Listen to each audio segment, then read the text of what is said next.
trafficking in persons, for me, are one aspect. But we see the Ministry of Basic Education really doing all this training, the Child Protection Alliance and some other organizations, building the capacity of teachers in positive discipline. The Gambia Teachers Union has a whole code of conduct, and one aspect of that code of conduct is discouraging the use of corporal punishment in schools. The Gambia College, for instance, we have been there many times, really invited by Mrs. Ndao to basically train teachers on positive discipline, on classroom management, on all those issues. And you know, you see the efforts of the Department of Social Welfare or UNICEF supporting social welfare and all the other partners. And I know that the Child Protection Alliance has also established the National Child and Youth Advisory Board as one structure, really, that is empowered to advocate on issues affecting children. Okay, thank you, Mr. Dram. Dabo, again, a week ago, the Child Protection Alliance organized a training at Baobab, and then all the members, or most of the members of CPA were in attendance. One key outcome from that training was some issues that looks at advocacy. And from the training, we understand that the Child Protection Alliance and its members, think that there is need for the Gambia to have an overall coordinating body to look at issues of children. Yes, we know we have the department, we have the Ministry of Justice, we have police and interior, but how do we ensure that there is one central coordinating body that looks at all the issues of children? Now, in your opinion, what do you think is the significance of having a department or a commission or a ministry or anything that will be at government level to coordinate the work of all these departments on issues of children or child protection? Okay, thank you very much. We know currently in the Gambia, we have a lot of organizations that are doing a lot of work that relates to the promotion and protection of the rights of children at different levels. We also know how some government departments are doing very well in supporting our efforts in ensuring that the Gambia become a good environment for the development of children. However, we still believe that our efforts need to be put together. Like, for instance, if you look at what CPA is doing at the level of the CSOs or the NGOs, CPA is coordinating a lot of activities that geared towards the protection of children in this country. But then, at that level also, you will see that many other organizations are doing other things at their level. And that needs to be, well, one of the issues that came out from that is we need to share information. We need to network. We need to talk to each other. Because what Child Fund may be doing is maybe the same as what another organization is doing. So how do we share those ideas? How do we share the experiences? How do we share information? Data. There may be some organizations who have done very good research, for example, on corporal punishment. The information is very relevant to another organization. So we need to put that together. The issue of having a coordinating body like a Ministry for Children Affairs, that was one issue that came out strongly. Because we felt that right now, yes, we have the Ministry of Justice, Department of Social Welfare, who sometimes when it comes to the issue of children will come up and they will take lead in some areas when it comes to children affairs. But we want a whole ministry, for example, that will be 100% responsible and accountable for all the efforts that we are doing in this country that relates to the promotion and protection of the rights of children. We all know the Gambia is a signatory to all these international conventions, both UNCRC, the African Charter and all things.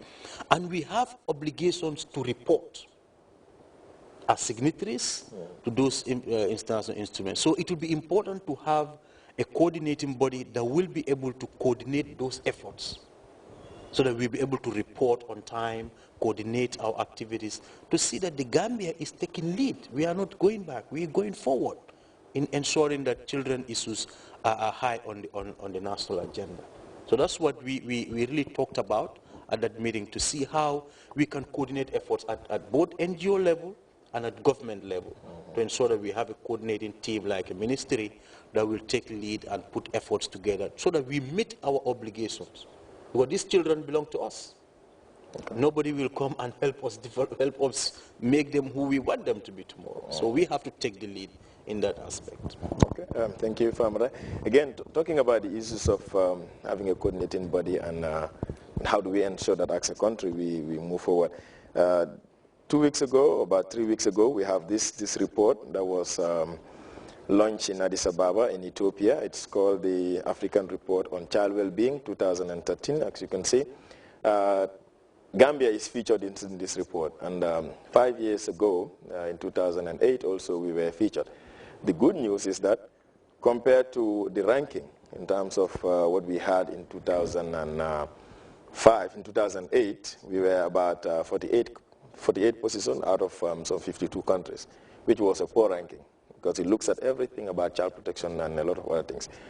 This time, 5 years on, in 2013, we are at 24 out of 52 countries. So we have made gains of about 29, we've jumped 29 position, and which is good. But then, and the reason is varied. It talks about the increased budget in the education sector, in the health sector. So that is one reason, and we also have the age of criminal responsibility raised to 12 in our Children's Act. That's of course the establishment, the enactment of the Children's Act. But one aspect of it that is missing is the area of child protection.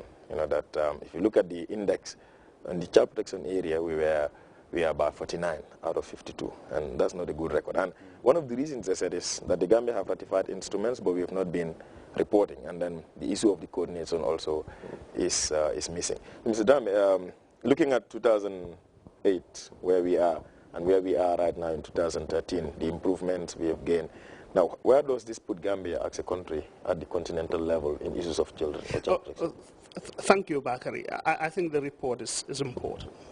As you said, when the first African report on child well-being came out in 2008, Gambia was placed 49 out of 52 countries as one of the countries in Africa that was least child-friendly. Of course, we understand, because when the report was also done, they didn't take into account quite a lot. In 2013, we have this report that ranked us 20 out of 52, meaning we have made a jump of about 29. So we have jumped. Cause for celebration?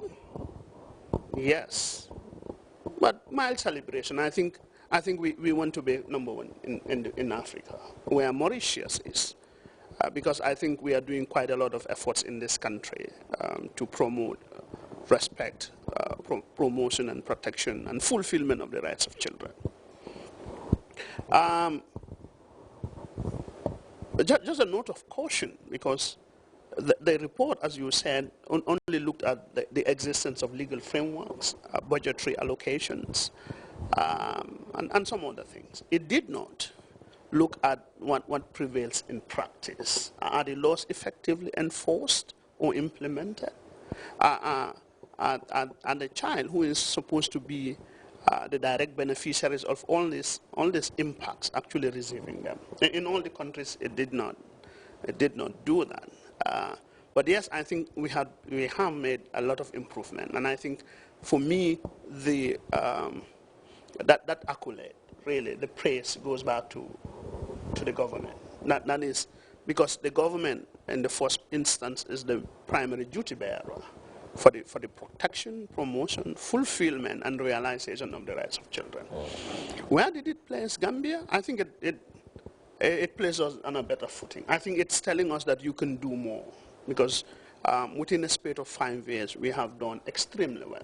If you read the report on budgetary allocation to education, for instance, Gambia is top in Africa. And I think we are in the first 5 if it's about health. So that means that the Gambia is making